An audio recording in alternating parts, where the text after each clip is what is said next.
I've had this desk in 2 separate booths. One is a college town where their colors are black and red, and it still didn't sell. So it's time to bring it home and repaint it. I like to put on my base layer first. Make sure your drawers are pressed all the way in. Once I get the paint where I like it, I'll pull them out a little bit so that they don't dry sticking.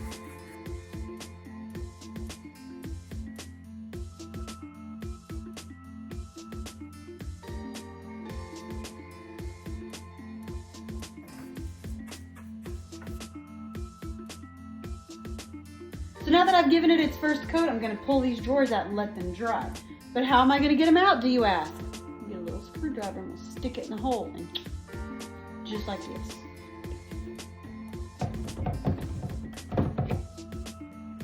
So I'm feeling a little crazy today. Think I'm gonna paint the drawers too. However, I don't want this part painted. So any paint that I accidentally got on there, I'm gonna come back and sand off later because I want the drawers to remain wood. I mean, not painted. I mean, you know what I mean. What the hell?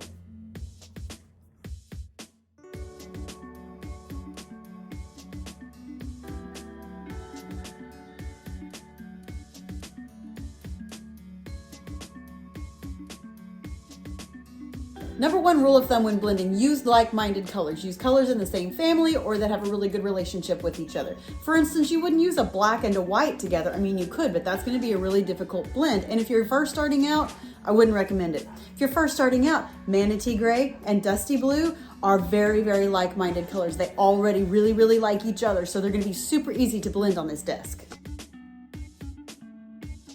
Water is key when you're blending. As long as the paint is wet, you can move it and blend it and do whatever you want to it, but you have to spray it with water. So I'm dipping my brush in my paint. I don't want a whole lot of paint on there. Then I'm gonna spray it with water. If I spray my piece with water, I take a chance on getting water droplets, and that's not a look that I'm going for.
When blending, always use a bunch of water.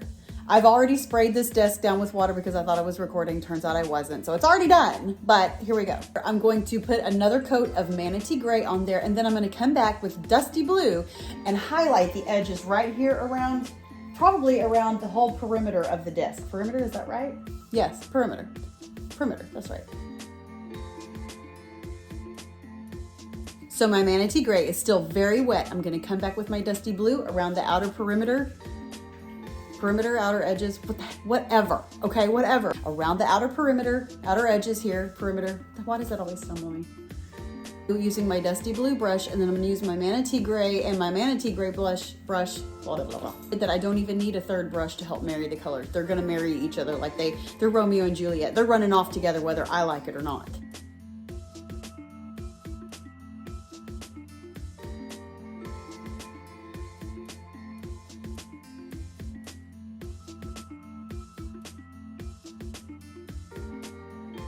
So here is the very subtle blending from Dusty Blue into the Manatee Gray. You almost can't see it. Just a little bit.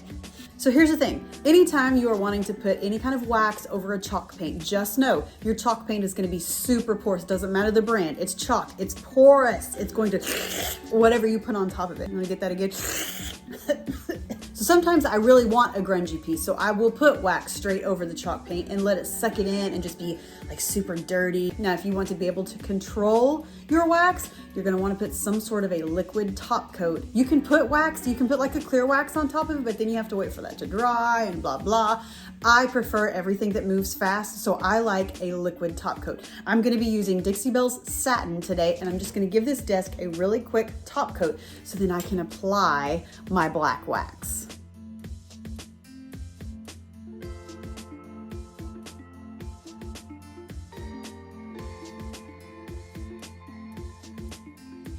So now that our clear coat is completely dry, it's time to come back over with black wax. I'm using just a chip brush. This has been used on black wax before. I don't ever wash it out. It's not gonna hurt it. I just keep my black wax on it. It's my black wax brush. I also have a lint-free cloth that I'm gonna use to wipe back whatever black wax I don't want to stay on the piece.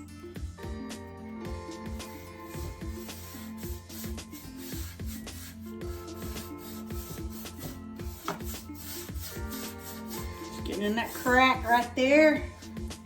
And then I want it to be up in this hardware right here too. Maybe some on the hardware. Get it all up in those little crevices. We want this hardware to really pop on this piece. Because we went so subtle on the paint job, I always like to add a little extra somewhere.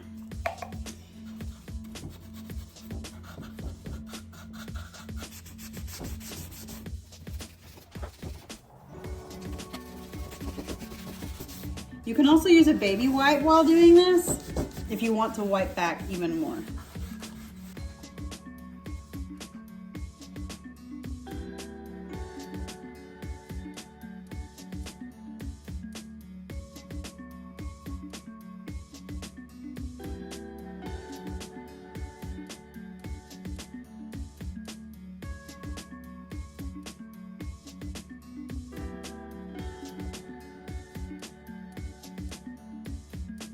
So for instance, I've got a little bit too much grunge right here. I'm gonna take it off using my very last baby wipe.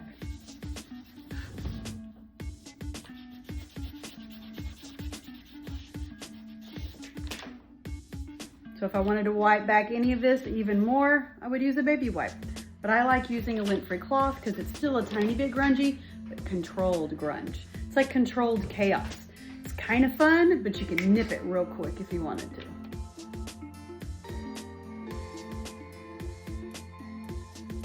So now that our clear coat is completely dry, I've given it over 24 hours for all the paint and all the...